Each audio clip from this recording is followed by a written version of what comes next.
Hello my dear friends, कैसे हैं आप लोग। बहुत दिन के बाद मुलाकात हो रही है। आज हम एसएसटी पढ़ाएंगे, जो मतलब कि कल एग्ज़ाम है। यूपी बोर्ड वालों का बच्चे का एग्ज़ाम है, तो आज एसएसटी पढ़ाएंगे, जो कि हमारे क्लास में आए हुए बच्चे हैं। फिर और सब लोग बैठे हैं, पढ़िए, लिखते रहिए। और उसके बाद हम एसएसटी के एमसीक्यू पढ़ाएंगे। एमसीक्यू आता है, 10 नंबर का आएगा एमसीक्यू। तो क्या कैसे है एमसीक्यू मास्टर माइंड जो होती है, वो चीज़ें हम आपको पढ़ाएंगे। थोड़ा देखिएगा। यूपी बोर्ड वालों के है, जो कि हमारे एमसीक्यू में रहेगा, जो 1 नंबर का होता है। ठीक है, आप लिख सकते हैं, इसमें आप लिख दीजिएगा, इसको हटाकर भारतीय समाज। भारतीय समाज, ठीक है, भारतीय समाज। भारतीय समाज। अब इसमें अगर आ गए, जैसे मान लीजिए एसएसटी में बहुत लोग को समझ में आता नहीं है कि क्या चीज़ें कैसे क्या करना है। पहले एमसीक्यू कर दीजिए, उसके बाद कल के प्लान हम बताएंगे कि क्या प्लान, क्या कैसे किया जाएगा। भारतीय समाज, इसका हम भारतीय समाज का परिचय बताएंगे, उसके बाद क्या चीज़ें हैं तो पहला क्वेश्चन आप लिख सकते हैं। पहला क्वेश्चन, फर्स्ट क्वेश्चन, समाज क्या है। समाज क्या है, राइट।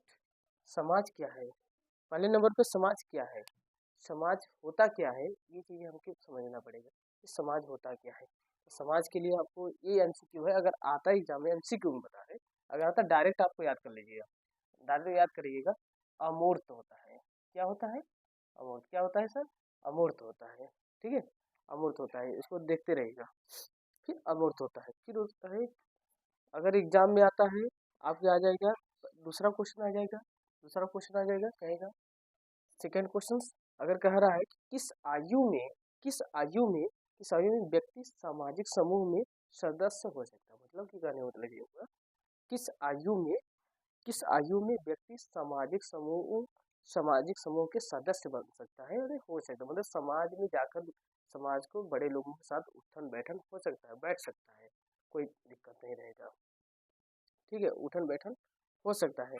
तो अगर आप 18 वर्ष का नहीं हुए हैं, तो 18 वर्ष से पहले ही अगर आप बड़े लोगों के साथ उठना बैठना है, तो वो बैठने अलाउ नहीं किया जाता है कि आप अभी छोटे हो। लेकिन अगर जैसे ही आप 18 वर्ष प्लस होते हैं, तो आपको कह दिया जाता है कि आप कह क्या दिए, लोग सोचते हैं भाई अब लड़का हो गया है, मतलब कि अब आप मेंबरशिप में आ गए हैं, तो वोटर लिस्ट में नाम आ जाता है, तो लोग समझ जाते हैं कि भाई अब वो हो गया, समाज में उठना बैठना उसकी हो सकता है। इसलिए उसकी एक लिख सकते हैं, किस आयु में किस आयु में किस आयु में व्यक्ति किस आयु में व्यक्ति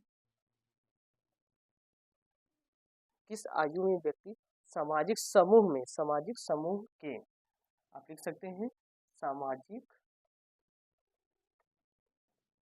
सामाजिक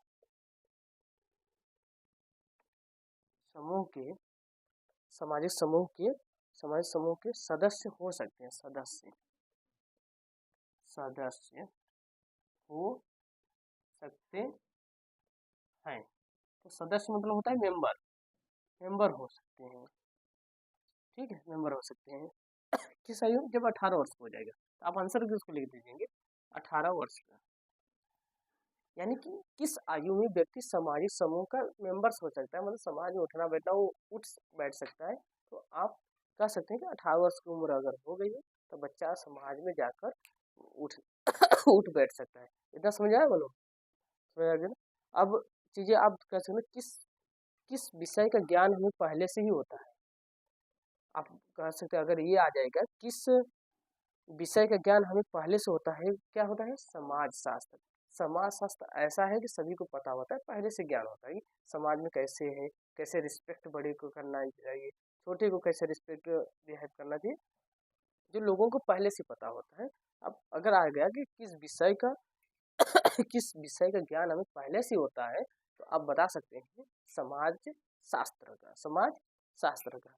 फिर एक क्वेश्चन है नेक्स्ट, समाज शास्त्र की स्वाभाविक मुद्रा होती है।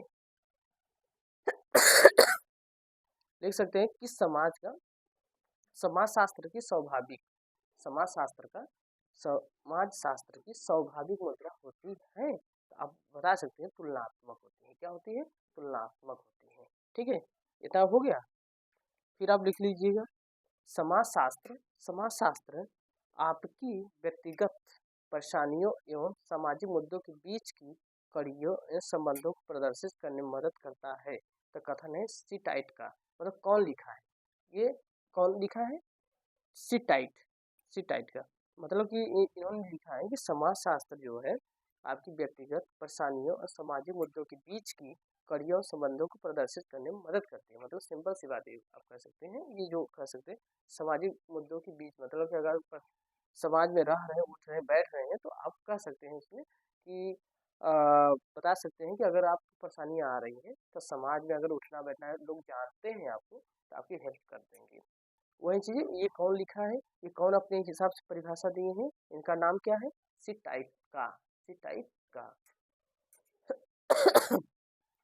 अच्छा, एक बहुत बड़ी जो मेन होती है इसमें, मतलब मेन आप मान सकते हैं समाजशास्त्र के प्रारंभिक चरण।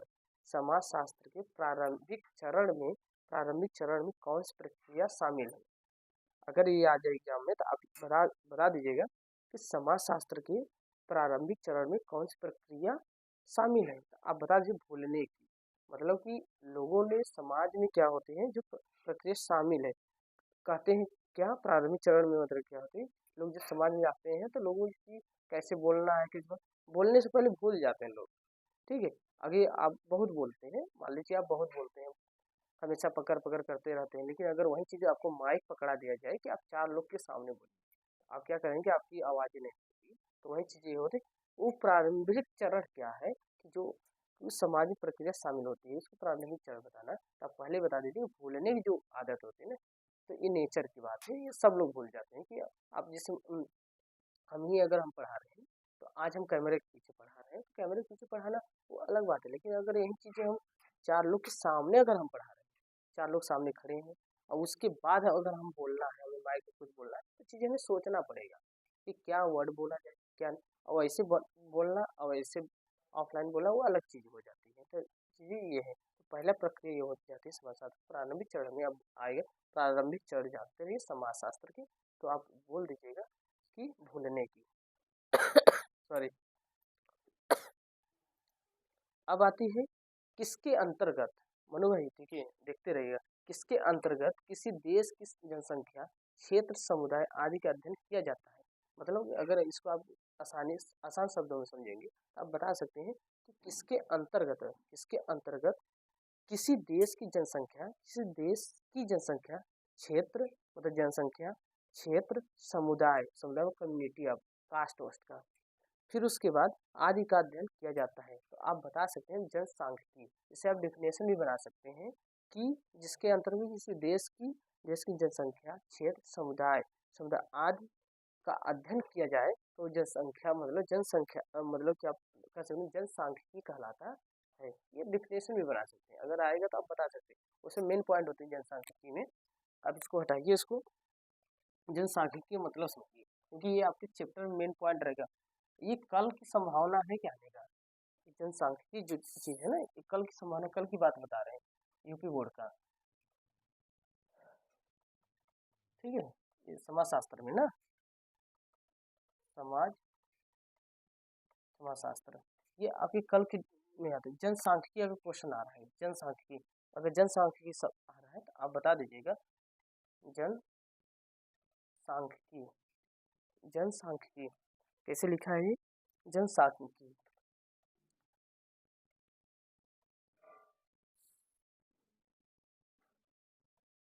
जनसांख्यिकी ना, सांख्यिकी, यहाँ सांख्यिकी है। तो ये आपको अगर कह रहा है तो इसमें मेन पॉइंट क्यों होता है, तो आप पहले पॉइंट को याद रखिएगा। देश की क्या है, जनसंख्या, देश की जनसंख्या। ठीक है, दूसरी पॉइंट आप याद रखिएगा, दूसरी पॉइंट को याद रखिएगा, देश की जनसंख्या हो गया, यानी जनसंख्या से आप वो करते हैं उसके अंदर आता है, एक होता है एरिया मतलब क्षेत्र मतलब जो देश है कितने क्षेत्रों में फैला हुआ है, ये आपको ध्यान रखना। तीसरी जो जो मेन पॉइंट होती है, मेन पॉइंट को याद रखिए, समुदाय। समुदाय मतलब कम्युनिटी, जैसे कम्युनिटी का बात बता सकते हैं, कम्युनिटी का मतलब बता सकते हैं आप कि जैसे कास्ट, उसमें सर वो जनसंख्या बता सकते हैं कि ये कास्ट इतने का है, ये कास्ट इतने मतलब कि इतने 100 हैं, इतने लोग हैं, ये कास्ट इतना है, ऐसे इस तरह से आप बता उसमें ये बता इन 3 पॉइंट को जनसांख्यिकी में आप बता सकते हैं। एक पहला है देश की जनसंख्या है, वो जनसंख्या के बारे में बता देंगे, और उसके बाद एक क्षेत्र और फिर समुदाय। ठीक है, ये इससे तो आपका जनसांख्यिकी का डिफिनेशन निकलेगा। ठीक है। अच्छा, अब आता है अगर कहेगा कि प्रति 1000 बच्चों की, अगर कहेगा कहेगा कि प्रति 1000 की अगर कहेगा प्रति 1000 बच्चों के पीछे 1 वर्ष से कम आयु वाले मृत बच्चों की संख्या को कहते हैं शिशु मृत्यु दर। इसका मतलब समझ रहे हैं क्या हो रहा है? इसका मतलब ये कह रहा है कि प्रति 1000 प्रति 1000 बच्चों के पीछे 1 वर्ष से कम आयु वाले मृत बच्चों की संख्या को कहते हैं क्या? शिशु मृत्यु दर। मतलब कि 1 वर्ष के बच्चे नहीं हुए हैं तभी उनका मतलब क्या होता है? डेथ हो जाती है। 1000 प्रति 1000 बच्चों के पीछे मतलब ये मृत्यु हो जाती है, तो उनको अगर आएगा तो आप बता दीजिएगा शिशु मृत्यु दर है। इसे क्यों कैसे पकड़ेंगे जानते हैं? एक ट्रिक है, हम बता रहे हैं कैसे इसको पकड़ेंगे। अगर कहेगा प्रति, क्वेश्चन में आपको अगर कह दिया जाए प्रति 1000, अगर कहेगा प्रति 1000 की 1000 बच्चों के पीछे बच्चों के पीछे प्रति 1000 बच्चों के पीछे जीवित जन्म ले मतलब कि बच्चों के पीछे 1 वर्ष से कम आयु वाले 1 वर्ष से कम आयु वाले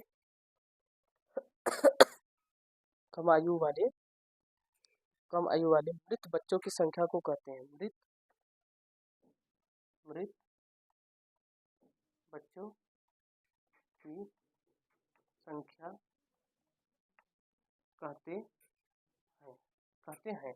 अब इससे बस 3 पॉइंट में से याद रखिएगा कि मृत शिशु मृत्यु दर क्या है। शिशु अगर मृत्यु है, ये क्वेश्चन भी बन सकता है, शिशु मृत्यु दर क्या है, ये ध्यान रखिएगा बनू। ठीक है, हाँ इस चीज को ध्यान रखिएगा कि ये क्वेश्चन भी बना सकता है, यानी इससे पढ़ने से ही फायदा होगा। सॉरी, जब वो क्वेश्चन आप बना सकते हैं, इसको क्वेश्चन आंसर भी दे सकते हैं। अगर ये आएगा शिशु मृत्यु दर, आप पॉइंट रखिए मृत बच्चा याद रखिएगा, 1000 याद रखिएगा, 1 वर्ष से कम होना चाहिए, ये बस इतना याद रखिएगा। 1000 1 वर्ष से कम बच्चा होना चाहिए, मृत बच्चों की संख्या होना चाहिए, ये 3 पॉइंट रहते हैं तो शिशु मृत्यु दर का है क्या, बस इतना पॉइंट याद रखिएगा।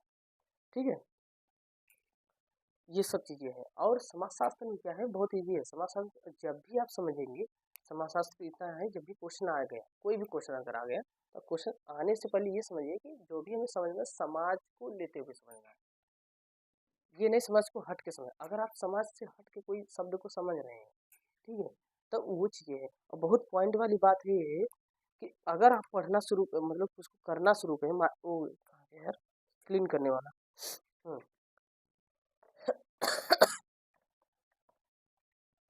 एक बात यह है, जब उसको आप करिएगा ना, करने से पहले आपको ये समझिएगा कि एक बार उसको हिंदी पढ़िए, हिंदी पढ़ने के बाद उसको इंग्लिश जरूर पढ़िएगा उसका। जैसे क्वेश्चन अगर, जैसे मान लीजिए आपको क्वेश्चन दे दिया या परिवार आ गया, अब परिवार मतलब नहीं समझ रहे हैं, ठीक है, परिवार मतलब नहीं समझ रहे हैं कि परिवार क्या है, क्योंकि ये क्वेश्चन में है आपको दिया गया है परिवार क्या है। अगर ये है परिवार मतलब नहीं समझ रहे हैं, तो आप क्या करेंगे, उसकी इंग्लिश पढ़ेंगे, क्योंकि वहाँ पे लिखा रहेगा फैमिली।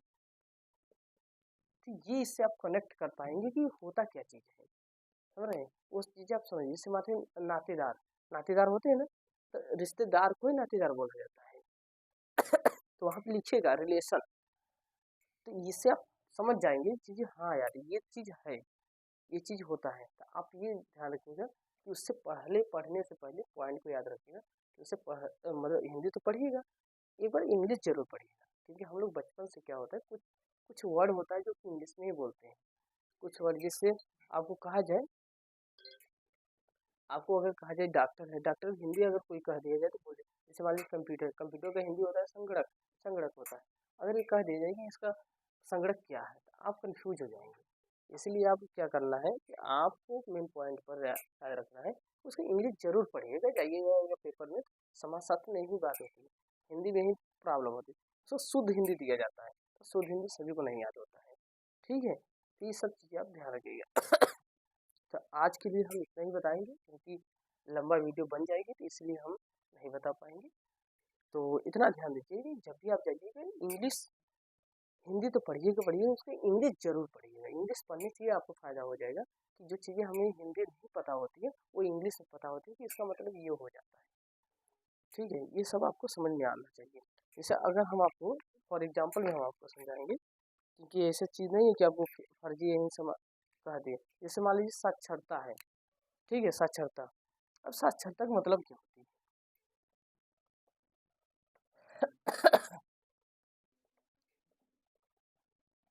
अब साक्षरता यही आ गया, साक्षरता क्या है, साक्षरता क्या है, साक्षरता क्या है। अगर मान लीजिए ये साक्षरता आ गई, तो साक्षरता क्या है यही आपको बताना है, तो आप कैसे बताएंगे? क्या साक्षरता माने आप पहले से जानते हैं साक्षरता क्या है? नहीं जानते आप। साक्षरता मीन्स नहीं जानते आप साक्षरता होता क्या है। साक्षरता तो ये होता है इंटरव्यू। अगर यही आप इंग्लिश में बोलेंगे, अगर इसको इंग्लिश में बोले इंटरव्यू, अगर यही आप इंग्लिश में बोल रहे हैं इंटरव्यू, तो आप इंटरव्यू समझ जाएंगे यार, नहीं यही चीज़ होता है इंटरव्यू, मतलब यही चीज़ होता है। आप समझ जाएंगे यार, नहीं इंग्लिश में अगर ये लिखा इंटरव्यू है, तो इंटरव्यू अरे यार इंटरव्यू ये होता है कि लोग जाते हैं, उनका ओरल होता है, वो अगला इंसान पूछेगा, अगला इंसान बताएगा, तो ये समझ जाते हैं कि नहीं इंटरव्यू मतलब यही होता है कि एक रूम में दो चार लोग रहते हैं, पैनल बैठी रहती है, उनके सामने एक लड़का जाता है और चार लोग मिलकर एक वन बाय वन करके क्वेश्चन किया जाता है, तो वो बता देते हैं, उसको इंटरव्यू देते हैं, आप समझ जाओगे। लेकिन वो साक्षरता हिंदी में आप है, पहली बार सुने हैं, तो आप कंफ्यूज हो जाएंगे आप। इसीलिए हमारा कहना है, समाज शास्त्र हो या नागरिक शास्त्र हो, अगर पेपर हो रहा है हिंदी मीडियम से जा रहे हैं तो आप जा रहे हैं तो आप हिंदी तो पढ़िएगा पढ़िएगा, हिंदी तो भाई पढ़ना है, लेकिन इंग्लिश जरूर पढ़िएगा, थोड़ा सा इंग्लिश भी पढ़िए, क्योंकि चीज़ें होता है कि शुद्ध हिंदी वहाँ लिखा जाएगा, वहाँ पे आपको ये नहीं लिखा जाएगा कि इंटरव्यू, इंटरव्यू क्या है, ये नहीं, साक्षरता इस तरह से वर्ड लिखा रहता है। तो इस तरह से आपको ध्यान रखना है। और उसमें आप समाज शास्त्र में पढ़ के जाइए, अच्छे से पढ़िए। चलिए आज के लिए इतना ही, और बढ़िया है, और करके आइएगा अच्छे, पूरी प्रश्न को करके आइएगा, और टाइम मैनेजमेंट करके आइएगा। टाइम में कोई ये वाली नहीं होना चाहिए कि टाइम छूट गया सर ये होगा, नहीं, टाइम मैनेजमेंट करके आइए। ठीक है, चलिए आज के लिए इतना ही, धन्यवाद।